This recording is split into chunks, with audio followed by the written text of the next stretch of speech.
नमस्कार, मैं वीना वर्मा हमारे YouTube चैनल एस्ट्रो वीना पर आपका हार्दिक स्वागत करती हूँ। धन्यवाद भी देती हूँ कि आप मेरे साथ जुड़े हुए हैं।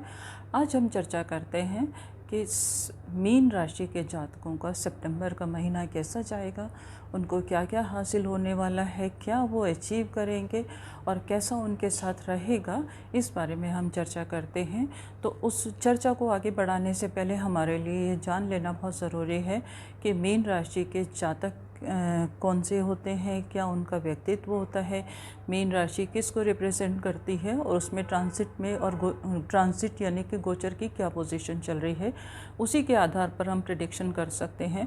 तो जो मीन राशि जो है वो बृहस्पति की राशि है और बृहस्पति को दो राशियाँ मिली हुई हैं, धनु राशि मिली हुई है और इनको मीन राशि मिली हुई है। धनु राशि के जो जातक होते हैं उनकी एनर्जी लेवल जो होता है वो बहुत महान होता है। जैसे कि गुरु जो होता है, दो तरह का गुरु होता है, एक राजसी गुरु होता है और एक आध्यात्मिक गुरु होता है। राजसी गुरु जो होता है वो हमेशा राजाओं का गुरु होता है। जैसे कि प्राचीन समय से यह परंपरा चली आ रही है कि कुछ लोग तो अपने जंगल में तपस्या करते थे और छोटे छोटे लोगों को सिखाते थे और अध्यात्म की तरफ निकल जाते थे, और कुछ लोग जो होते थे राजाओं के राज दरबार के गुरु होते थे। इसी तरह से इसमें दो व्यक्तित्व होते हैं। जो धनु राशि के जातक हैं उनके अंदर राजसी ठाट बाट होते हैं, उनके अंदर जो है वो थोड़ा सा इनके अर्थ प्रधान भी होते हैं और इनको लग्जरी से बहुत प्यार भी होता है और इनको मिलती भी हैं। और जो मीन राशि के हैं इनको भी डेफिनेटली लग्जरीज तो मिलती हैं, परंतु क्या है कि इनका स्वभाव जो है वो थोड़ा सा शांत होता है, गुरु की तरह शांत होते हैं।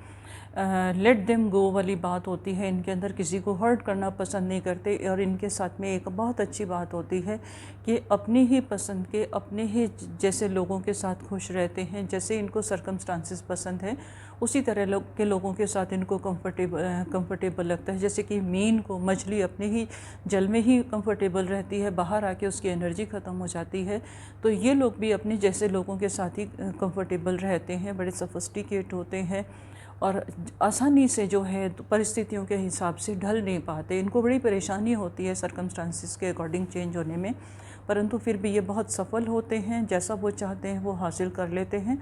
अब हम आते हैं इनके गोचर के ऊपर। तो इनके लगन में कोई विराजमान नहीं है, इनके सेकंड हाउस में मंगल अपनी ही राशि में विराजमान है, तो डेफिनेटली इनको धन का लाभ होने वाला है, इनके रुके हुए काम बनने वाले हैं। कुछ लोग जो काफ़ी समय से परेशान थे, उनके सोर्सेस ऑफ इनकम बंद थे और उनको कारोबार में परेशानी हो रही थी, तो इनको अब धन का जो है लाभ होने वाला है, आर्थिक संपन्नता आएगी और सोर्सेज ऑफ इनके इनकम इनके बढ़ने वाले हैं।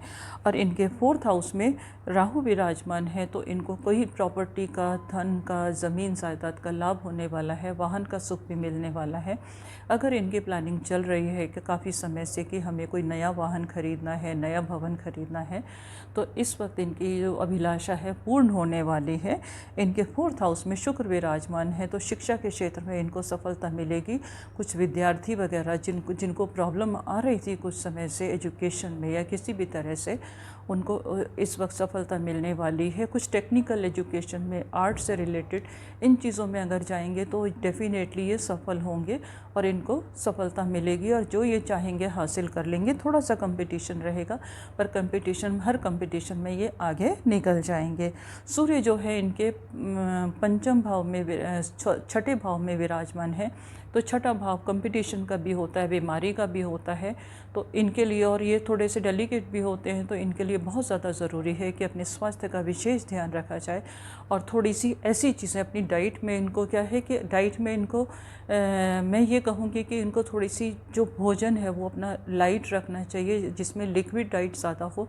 जो थोड़ा सा सॉलिड भोजन है वो अगर इस महीने नहीं कम खाएंगे तो इनके लिए बहुत ज़्यादा अच्छा रहेगा, क्योंकि इनको जो प्रॉब्लम होने वाली है वो स्टमक रिलेटेड है। तो स्टमक रिलेटेड प्रॉब्लम अगर हो जाती है तो इंसान की दिनचर्या ही ख़राब हो जाती है, तो इनको इस चीज़ का ध्यान रखना चाहिए। अपना जो भोजन है वो लाइट रखें, मसाले वगैरह का परहेज़ करें, तो इनका जो है हेल्थ है जो है वो बिल्कुल ठीक रहेगी। सप्तम भाव में बुध विराजमान है, तो जीवन साथी का इनको भरपूर सहयोग मिलने वाला है और उनके सहयोग से आगे बढ़ेंगे। और अगर पीछे से कुछ समय से दाम्पत्य जीवन में कुछ तनाव चल रहा था तो इस महीने वो सब कुछ सॉर्ट आउट होने वाला है और आगे इनकी लाइफ बहुत अच्छे जाने वाली है। केतु और बृहस्पति जो है इनके 10th हाउस में विराजमान हैं, तो इनको जो नौकरी में इनको प्रमोशन, कोई स्थानांतरण और कुछ जो रुके हुए काम थे वो इस महीने इनके पूरे होने वाले हैं। कुछ लोग जो नौकरी की तलाश में थे वो इस महीने इनको पूरी हो जाएगी। नौकरी में अगर कुछ चेंज करना चाह रहे तो इस मंथ अगर वो चेंज करेंगे तो डेफिनेटली आगे इनके लिए अच्छा रहेगा। और नौकरी की जिनको तलाश थी वो इस महीने इनको मिलने की पूरी उम्मीद है। जिन लोगों का कारोबार कुछ समय से रुका हुआ था इस महीने से वो सुचारू रूप से चलने लगेगा। और 11th हाउस में शनि विराजमान है जो कि अपने ही घर में है, तो इनको कार्य में, व्यापार में और जो भी चीज़ें ये करते हैं उसमें आगे लाभ ही होने वाला है।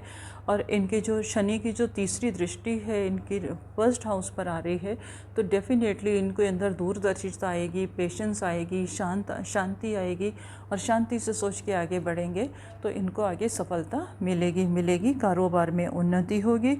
और परीक्षाओं में अगर इन लोगों ने कोई परीक्षा वगैरह दी हुई है और कोई ऐसा इन्होंने एग्ज़ाम दिया हुआ है, कोई कंपटीशन एग्ज़ाम दिया हुआ है, तो डेफिनेटली रिज़ल्ट जो है इनके फेवर में आने वाला है।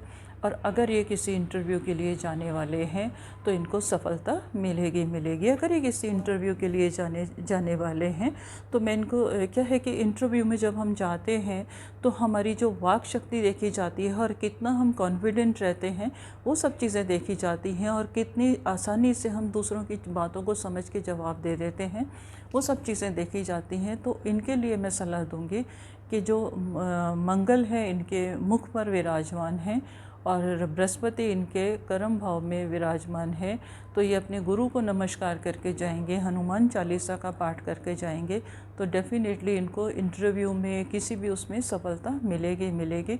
और अगर ये अपने वर्क प्लेस पर भी जाते हैं तो हनुमान चालीसा का पाठ करके जाएंगे तो इनका जो वर्क जो है वो बढ़ने लगेगा, इनका कारोबार बढ़ेगा और दिनों दिन तरक्की करता जाएगा। क्योंकि हर इंसान ये चाहता है कि उसको कार्य में सफलता मिले, जो भी काम वो कर रहा है, जो व्यवसाय कर रहा है, बिजनेस कर रहा है, वो सफलता मिले।